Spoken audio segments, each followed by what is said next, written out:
কিতাবে লেখে কিছুক্ষণ পর তার হুঁশ আসছে, তিনি বুঝতে পারছে যে সঙ্গীরা একজন বাঁচে নাই, প্রত্যেকে মৃত্যুবরণ করছে।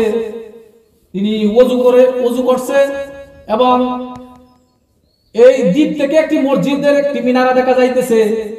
তিনি মসজিদে গিয়ে কোরআন তেলাওয়াত করছে, 2 রাকাত নফল নামাজ পড়ছে যে আল্লাহ তাআলা আমার প্রত্যেক সঙ্গীরা মৃত্যুবরণ দিয়েছে, কিন্তু আল্লাহ তাআলা আমার মৃত্যুবরণ দেয় নাই।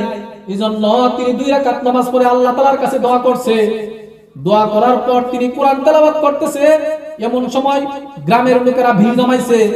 বাড়ি কোথায়? আপনি কোথা থেকে আসছেন? বলে বাড়ি আমার মক্কায়। আমি সমুদ্রের সফরে রওনা করেছিলাম। সমুদ্রের প্রবল ঝড়ের কবলে পড়ে আমার সঙ্গী সব হারাইছি। আমার সঙ্গীরা সবাই মৃত্যুবরণ করছে, কিন্তু আল্লাহ তাআলা আমারে মারে নাই। আল্লাহ তাআলা নিজ হাতে আমারে হেফাজত করে আমাদের পারে আমারে উঠাইছে। বলে আমারে মক্কার রাস্তা দেখায়া দাও। মক্কার পথে অতিক্রম করে আমি বাড়ি চলে যাই। এলাকার লোকেরা বলে না না, আমরা তোমাকে মক্কায় যাইতে দিব না। বলে কেন মক্কায় যাইতে দিবেন না? বলে এই জন্য তোমাকে মক্কায় যাইতে দিব না, কেননা এই মসজিদের ইমাম কয়েক বছর আগে মৃত্যুবরণ করছে। আমরা ভালো কোনো মানুষের ইমামের পিছনে নামাজ পড়তে পারি না। আপনাকে পাইছি, আপনাকে ছাড়বো না, বরং আপনি আমাদের এখানে থাকবেন, আমাদেরকে নামাজ পড়াবেন এবং আমাদেরকে কোরআন শিক্ষা দিবেন। কাজী আবু বকর চিন্তা করলো, ইমানের তাগিদে তিনি এখানে রয়ে গেলেন। দিন প্রচার করার জন্য তিনি ইয়ামানের পাড়েই রয়েছেন। কিছুদিন পর এলাকার লোকেরা বলল, নওজোয়ান যুবক, আপনার তো বিবাহের প্রয়োজন রয়েছে। বলে হ্যাঁ। বলে আপনার দিনদারিত্ব আর ওই বাড়ির একটা মেয়ে আছে, তার দিনদারিত্ব হুবহু মিলে গেছে। আপনি যদি চান তাহলে ওই মেয়ের সাথে আপনার বিবাহ পড়ায়া দেই। কাজী আবু বকর চিন্তা করলেন, থাকতেই যখন হবে তাহলে বিয়ে এখানে করেই ফেলি। তিনি এখানে বিবাহ করছে।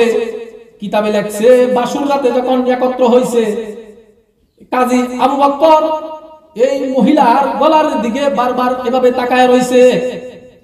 মহিলা বলতেছে, এলাকার লোকেরা বলছে আপনি নাকি দিনদারিত্ব মানুষ, আপনার ভিতরে অনেক দিনদারিত্ব রয়েছে।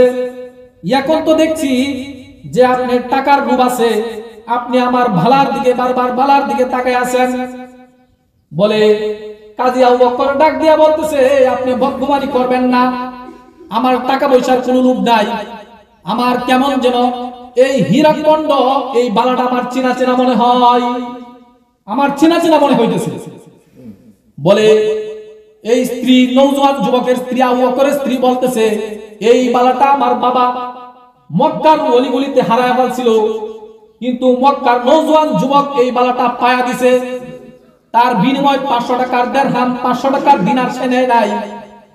বলে আমার বাবা যখন মৃত্যুবরণ করছে তখন এই বালাটা আমার গলায় পরায়া দিছে, আর যখন এই বালাটা আমার গলায় পরায়া দেয় তখন আমার বাবা কাঁদতে কাঁদতে মৃত্যুবরণ করছে।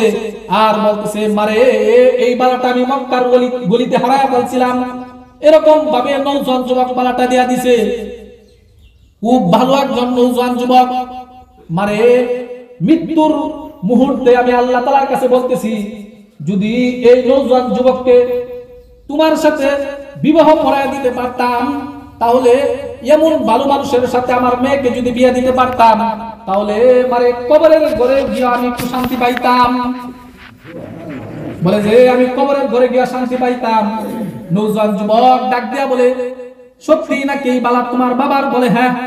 বলে যে নওজোয়ান যুবক এই বালাটা পাইছিল সেটাই হচ্ছে আমি। বলে তাই নাকি? বলে হ্যাঁ।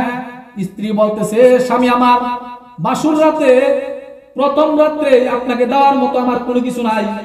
বলে যে এই যে নেন হাদিয়া স্বরূপ আমি আপনার বালাটা আপনার হাতে পৌঁছে দিলাম। কিতাবে লেখছে মুহাদ্দিসিনে কেরাম হাদিসের ব্যাখ্যায় ঘটনা বর্ণনা করতেছেন। বলে যে যদি কেউ আমানতের খেয়ানত না করে, আল্লাহ পাক রব্বুল আলামিন এই জিনিসটাই আমানত স্বরূপ আপনার হাতে ফিরিয়ে দিবে। বলে নওজোয়ান যুবক কি করছে? আমানতের খেয়ানত করে নাই, চুরি করে নিছে না। সে কি করছে? বৃদ্ধাকে দিয়া দিছে। আল্লাহ তাআলা আবার তাকে কি করছে? ঘুরায়া গাড়ায়া এই বালাটাই কি করছে? এই যুবকের হাতে আবার দিয়ে দিছে। কিতাবে লেখছে এই কাজী আবু বকর এই বালাটা বিক্রি করে পরদিনে বাসুরাতের পরদিন এই বালা বিক্রি করে সমস্ত টাকা সমস্ত গরিব মিসকিন যারা আছে তাদেরকে হাদিয়া স্বরূপ দিয়ে দিয়েছে। সম্মানিত মুআজ্জিজিনে কেরাম, এজন্য আমার বলার কথা এখানে এই ঘটনা বলার উদ্দেশ্য হচ্ছে আমানতের খেয়ানত না করা। যদি আমানতের খেয়ানত করি তাহলে আপনার আমার ঈমান নষ্ট হয়ে যাবে। এই হাদিসে 3টা কথা বলছে, সব কয়টা কথা বলার এখন সময় নাই। এক নাম্বার হচ্ছে যে আপনার আমানতের খেয়ানত করা, সিম্পল হাদিস, কথা সত্য কথা বলা। 2 নম্বর বলছে যে আপনার এই উত্তম চরিত্র, খুলুকে হাসানা, মানুষের সাথে ব্যবহার ভালো করতে হবে। পর্যায়ক্রমে ঘটনা আমি বলবো, এগুলো অনেক বিস্তারিত আলোচনা করছে। সত্য কথা বলা, মানুষের সাথে ভালো ব্যবহার করা, উত্তম ব্যবহার করা, হালাল খাবার খাওয়া। এখানে 4টা কথা বলছে। এই 4টা কথা যার ভিতরে থাকবে, আল্লাহ রাসূল বলেন দুনিয়ার সবকিছু তোমার নষ্ট হয়ে গেলেও তোমার কোনো চিন্তা নেই।